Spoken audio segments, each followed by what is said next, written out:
Bonjour, dans cette vidéo je vais vous présenter un fichier GeoGebra qui permet de construire un cadran à chapeau. Alors un cadran à chapeau, c'est un cylindre surmonté d'un disque.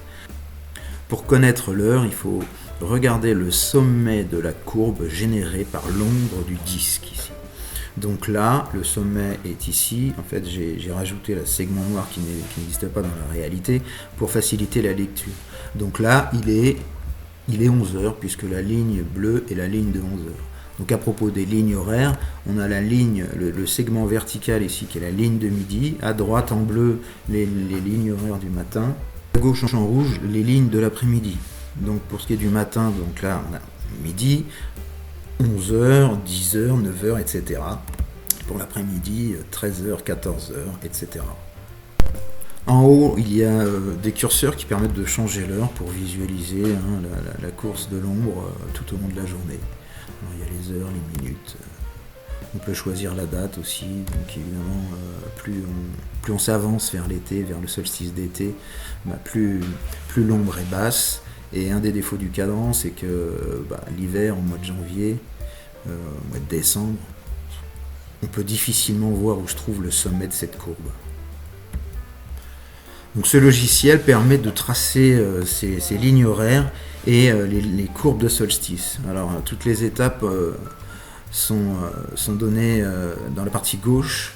Alors par exemple ici l'étape 1, il faut choisir la latitude, on peut choisir n'importe quelle latitude. Une fois qu'on a déterminé sa latitude, on peut aussi, alors on fait en sorte que la courbe de solstice d'été soit visible, on peut choisir le rayon du cylindre, on peut choisir la hauteur du cylindre et la largeur du chapeau.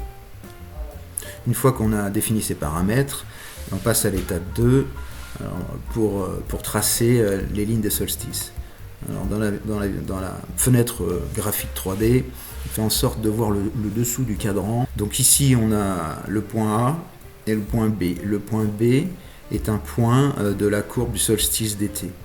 Alors, on a toutes les données à gauche qui nous permettent de tracer le point A dans un repère qu'il faut tracer sur la base, sur le disque ici du cadran. Donc les coordonnées sont données, on place le point A. Une fois qu'on a placé le point A, on a ici la longueur AB, ce qui nous permet de tracer le point B. Une fois qu'on a tracé le point B, il faut tracer son symétrique. Son symétrique, donc il suffit de tracer un point A' avec l'abscisse opposée du point A, et la longueur AB, la longueur A'B' est la même que la longueur AB.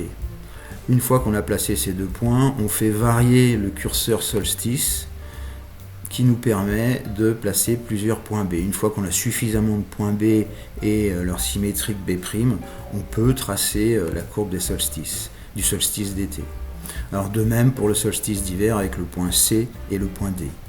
Ensuite, l'étape 3 permet de la même manière de placer ici un point H, ici sur la ligne de 2h de l'après-midi, de 14h. Alors, même principe, en faisant varier le curseur H, on peut placer plusieurs points de cette ligne horaire, et on peut ensuite, avec le curseur heure, changer la ligne horaire. Donc avec ce logiciel, on peut tracer un cadran à chapeau à heure solaire.